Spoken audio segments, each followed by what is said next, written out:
Não, o judaizante é outra coisa. É o sujeito que já está convertido ao cristianismo e ele manter uma prática judaizante não quer dizer que ele seja um herege. Um herege só se ele formar uma doutrina, porra.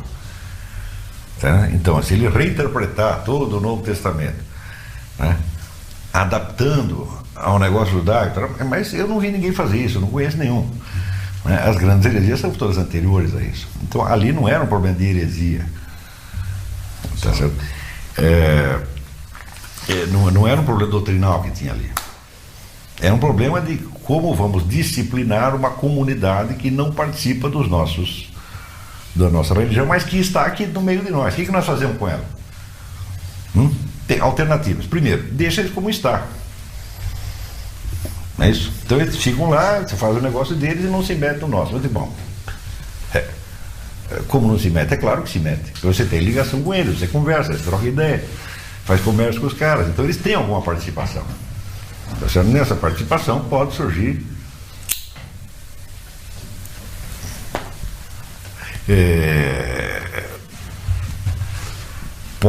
como é que se diz? Como de práticas judaizantes que podem resultar numa heresia, se bem que não resultaram efetivamente. Bom, a segunda hipótese, põe todo mundo para fora. E também é mais fácil falar do que fazer. É o que fez Espanha. Não é isso?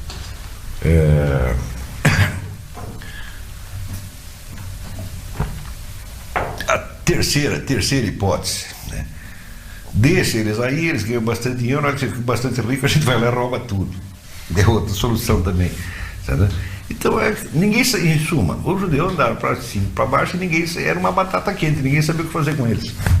Por quê? Conceitos capazes de articular, mas uma duplicidade de religiões dentro da mesma cultura nem sequer existiam. Ninguém sabia o que fazer com isso. Hoje nós entendemos. Mas hoje nós somos capazes até de arbitrar certas questões que resultaram em fogueira na época. Resultaram em fogueira por quê? Porque não sabiam resolver. Então, o cara criou um problema, nós sabemos resolver, não conseguimos resolver o problema, resolvemos o cara, nós queimamos ele, pô. Está entendendo? Mas é que às vezes as pessoas têm dificuldade de imaginar a impossibilidade que as pessoas tinham de elaborar isso na época. Nós hoje sabemos elaborar por causa da experiência, de toda a experiência que houve. Nós já sabemos a história do problema. O Hegel, ele comenta que na época que ocorreu a transição do Império Romano de um Império pagão para cristão, os santos católicos e outros que faziam, vamos dizer assim, um lobby com o imperador pela adoção de práticas cristãs, eles no momento nenhum percebiam que fazendo isso eles estariam impondo aos pagãos da época o mesmo tipo de restrição que eles tinham vivido antes. Esse tipo de coisa sequer passava. Não, mas também não é o mesmo. Também não era o mesmo. A situação já era outra. Então, esse problema começa a surgir num período em que a própria civilização europeia está em formação, ela não existe, ela não tem uma identidade total. Hoje nós falamos Europa, assim, né? E bem, esse conceito de Europa surge muito depois. Civilização europeia, né? Isso tudo é criação da Renascença. Eles não tinham esse conceito. Todo conceito que existe, alguém teve que inventar e deu trabalho. Entendeu? Então nós hoje podemos entender, tem uma civilização europeia na qual você tem a contribuição grega, latina, judaica, você entende o sentido de unidade nisso aí, mas foi preciso muito estudo de história para isso. Agora, se você tem uma religião que está acabou de surgir, acabou de sair de dentro das perseguições romanas, tá certo? E de repente mal acabou de sair, vem as invasões bárbaras, e de repente esses monges e padres que eram os como é que se diz, os marginais da época anterior, se tornam imediatamente os responsáveis por fazer frente à invasão.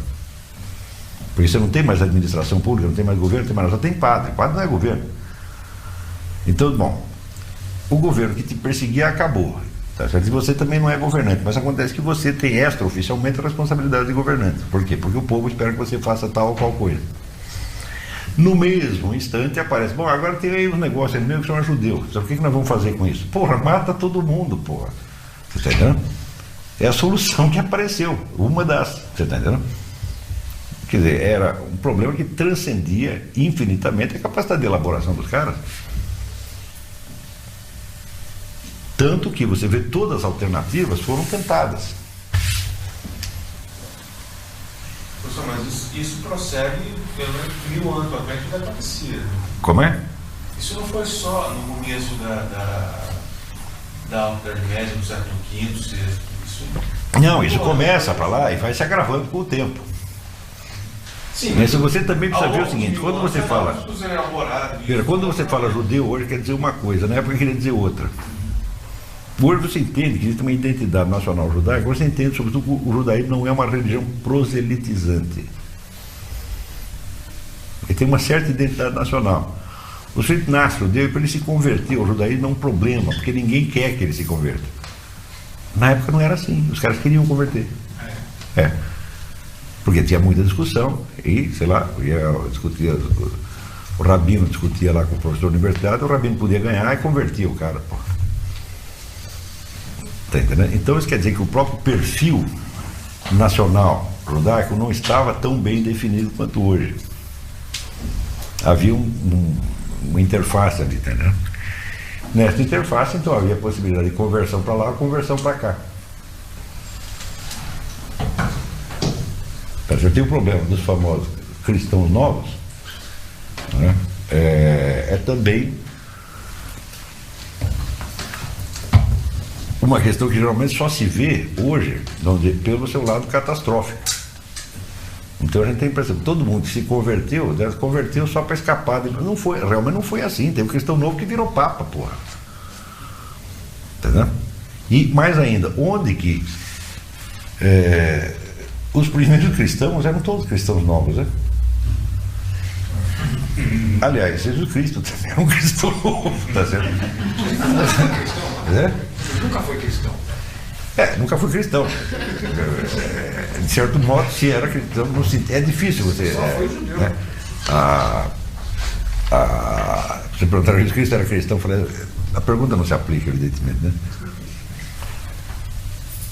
Era cristão no sentido de que ele acreditava no que ele mesmo estava dizendo.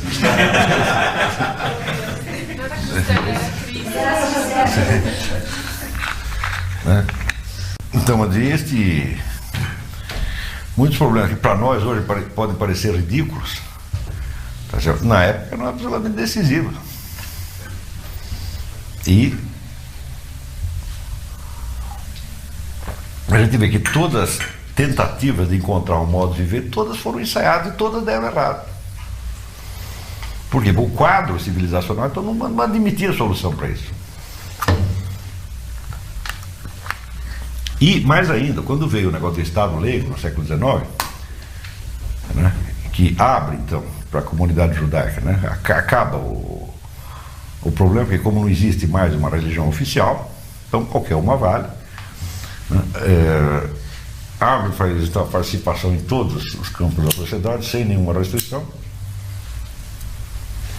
também surge um problema. Bom, ele participa ele pode ser senador, pode ser deputado, mas ele não pode ser isso enquanto judeu. Por quê? Porque o cristão também não é enquanto cristão. Entendeu? Então, quer dizer, você tem a liberdade, mas a custa da neutralização da sua identidade religiosa. Sua identidade religiosa é lá na sua casa. Aqui você, no parlamento, você não é cristão, nem judeu, nem coisa nenhuma. Você é a única coisa que todo mundo pode ser aqui é maçom. Não é isso? Então, resultado, em menos de um século existem mais defecções do judaísmo do que houve ao longo de toda a história humana. Então tem um monte de cara nasceu dentro da comunidade judaica, foi educado lá, mas ele não se considera, não tem nada a ver com aquilo, ele pode até ser contra, ele pode até ser antissemita. Isto nunca aconteceu. Eu digo, isso aí não foi fruto da opressão, foi fruto da liberdade. Quer dizer, a liberdade criou um problema, e quando você vai ver, esta gente desempenha um papel importante na criação das ideologias revolucionárias modernas, que depois vão matar judeu pra caramba. Então, pensando bem, falou, olha, aquele negócio da Espanha, da Inquisição, era terrível, mas depois ficou pior. E são um tipo de problema que ninguém criou porque quis. É porque a gente não sabe, são situações que se criam e a gente não sabe o que fazer. Agora, hoje em dia, a moda é você julgar a história passada pelos cânones do direito atual. Tá certo? Então é como você condenar à morte pessoas que já morreram no século XII. Tá entendendo? É um absurdo desse tipo. É uma coisa pueril, na verdade, né? Então dizer que Atenas não tinha liberdade nenhuma, que não era democracia. Parece muito hoje em dia. Quer dizer, é um negócio totalmente extemporâneo, né? E tudo isso aí resulta da coisificação do tempo. Você pensa que o tempo histórico é uma coisa, que você pode olhá-lo de fora. Você não pode olhar de fora, você está dentro dele. Entendeu? É isso que o Feiglin diz. Bom, não pode haver um sentido da história, porque cada vez que você enuncia um sentido da história, ele se torna mais um acontecimento histórico. Está entendendo? Vai constar dos anais da Já história. contar os anos da história, ele é só mais um acontecimento. Então não pode ter sentido da história, pô.